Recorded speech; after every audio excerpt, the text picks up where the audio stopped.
Kylian এমবাপ্পের গতি, Cristiano রোনাল্ডোর হুঙ্কার কিংবা মেসি নেইমারের পায়ের জাদু। বিশ্ব ফুটবলের এই মহাতারকাদের উন্মাদনায় যখন কাঁপছে গোটা পৃথিবী, তখন ৭ সমুদ্র ১৩ নদী দূরের বাংলাদেশও জেগে ওঠে অন্যরকম এক আবেগ। বাংলাদেশ বিশ্বকাপে খেলে না, কিন্তু ফুটবল নিয়ে বাঙালির ভালোবাসা টেক্কা দেয় অনেক ফুটবল পরাশক্তিকেও।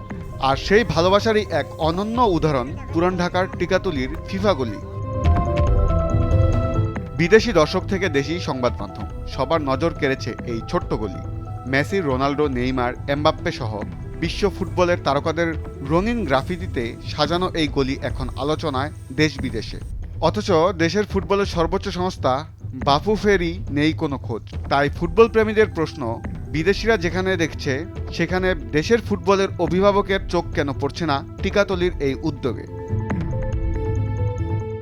এই গলি যেন এক একটা স্বপ্নের রঙিন ক্যানভাস। দেয়ালের পর দেয়াল জুড়ে ফুটে উঠছে বিশ্বসেরা ফুটবলারদের মুখচ্ছবি। নোয়াখালী থেকে ছুটে আসা গ্রাফিতি শিল্পী, আবার স্বামীর হাত ধরে দেয়াল তুলির আঁচড় দেওয়া সেই নারী শিল্পী, সব মিলিয়ে রাঙিয়ে তুলছেন পুরো এলাকা। নিজেদের শ্রম, সময় আর ভালোবাসা দিয়েই তারা গড়ে তুলছেন ফুটবল উৎসবের এক অনন্য ঠিকানা। ফিফা গলিটাকে কেন্দ্র করে আমার এখানে আসা। এই যাত্রাটা 2022 সাল থেকে। তখন ওনারা আমাকে ডাক দিয়েছিল যে এখানে কিছু গ্রাফিতি করবো। আমি যেহেতু একটা প্রফেশনাল আর্টিস্ট, সেই হিসেবে আমাকে ডাক করছিল আর কি। তখন আমরা কয়েকটা, সময় বেশি ছিল না, 4-5 দিন ছিল। ওই সময়ের ভিতরে কয়েকটা করছি। তখন এই জিনিসটা এত পরিমাণে সাড়া পেলছে যে এটা নামই হয়ে গেছে ফিফা গলি। বাংলাদেশের মেন স্ট্রিম মিডিয়া থেকে শুরু করে ইন্টারন্যাশনাল পর্যায়ে মিডিয়া সবাই সেই জায়গাটাকে কাভার করছিল। তো ওইখান থেকে আমার এখানে আসা, সেই গতানুগতিক ধারাবাহিকতা থেকে এই বছর রাখা। দেশি বিদেশি দর্শকদের ভিড়ে সরগরম এখন পুরো গলি। সামাজিক যোগাযোগ মাধ্যমে ছড়িয়ে পড়ছে ছবি আর ভিডিও। প্রশংসা মিলছে নানা মহল থেকে, কিন্তু এত কিছুর পরও ক্ষোভ রয়ে গেছে আয়োজকদের। তাদের দাবি, বাফুফের পক্ষ থেকে মেলেনি কোনো সহযোগিতা, এমনকি খোঁজখবরও নেয়নি কেউ।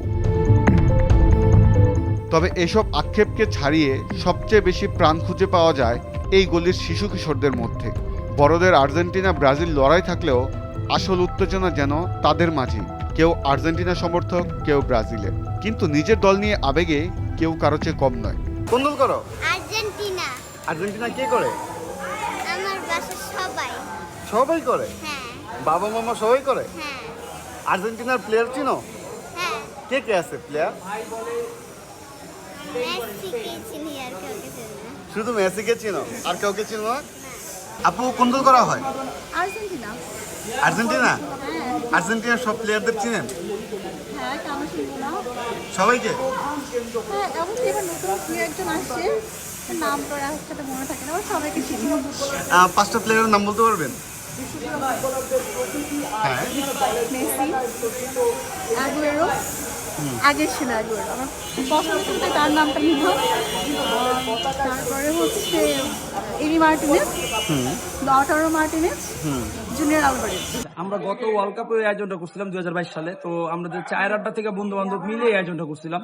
তো গতবার যখন আয়োজনটা করছিলাম, তো বাংলাদেশ সাংবাদিক ভাইরা এত পরিমাণে এটারে নিউজ করছে, তো এটা ফিফা গলি নামে তখনই এটা ভাইরাল হয়ে গেছিল। তো ওই ভাইরালের থেকে আমরা চিন্তা করে দেখলাম যে তখন আবার এই গুগল ম্যাপে এখানে আমাদের শো করতে স্বামীবাগ ফিফা গলি গতবারই হয়েছে 22 সালে। তো ওই চিন্তা ভাবনা ধারা থেকে আমরা আবার চিন্তা করলাম যে আবারও এটা করবো। তো এই আয়োজন এটা করার পরে এখন দেখতে পারেন বাংলাদেশ ব্যাপী আর এবার বিশ্ব অনেক জায়গায় এটা ফিফা গলি নামে চলে গেছে, অনেক জায়গায় এটা নিউজ হইতেছে, এটা আমাদের ভালো লাগতেছে। আর্জেন্টিনা সমর্থক নারী মেসি, রোনাল্ডো, নেইমার, এমবাপ্পে সহ বিশ্ব ফুটবলের তারকাদের পাশাপাশি এবার এই গলিতে জায়গা পেয়েছে প্যালেস্টাইনের মানুষের প্রতি সংহতির গ্রাফিতিও। কারো গায়ে নীল সাদা জার্সি, কারো হাতে হলুদ সবুজ পতাকা। তর্ক, খুনছুটি, উল্লাস আর প্রত্যাশায় জমে উঠেছে পুরো এলাকা। আর মাত্র কয়েক ঘন্টা, এরপরই প্রজেক্টরের পর্দায় গড়াবে বল। থমকে যাবে পুরো গলি। ছাদে, বারান্দায়, চায়ের দোকানে কিংবা মোড়ে মোড়ে একটাই অপেক্ষা, কার মুখে ফুটবে বিজয়ের হাসি আর কার রাত কাটবে হতাশায়। মাঠের 90 মিনিটে জয় পরাজয় ঠিক হয়, ট্রফি যায় এক দলের ঘরে, আরেক দলের ভাগ্যে জোটে অপেক্ষা। কিন্তু টিকাতলির এই গলি মনে করিয়ে দেয়, ফুটবল শুধু একটি খেলা নয়, একটি আবেগ, একটি উৎসব, একটি পরিচয়। বাফুফে পাশে থাকুক বা না থাকুক, ফুটবল বেঁচে আছে সাধারণ মানুষের হৃদয়ে। নিজেদের পকেটের টাকা খরচ করে দিনের পর দিন শ্রম দিয়ে প্রিয় খেলাকে ঘিরে উৎসব গড়ে তোলা এই মানুষগুলোই তার প্রমাণ। বিশ্বকাপে বাংলাদেশ না খেললেও ফুটবলের প্রতি বাঙালির ভালোবাসা আজও অমলিন, আর টিকাতলির এই ফিফা গোলই যেন সেই ভালোবাসারই রঙিন প্রতিচ্ছবি। মাহফুজ খান, ভোরের কাগজ, ঢাকা।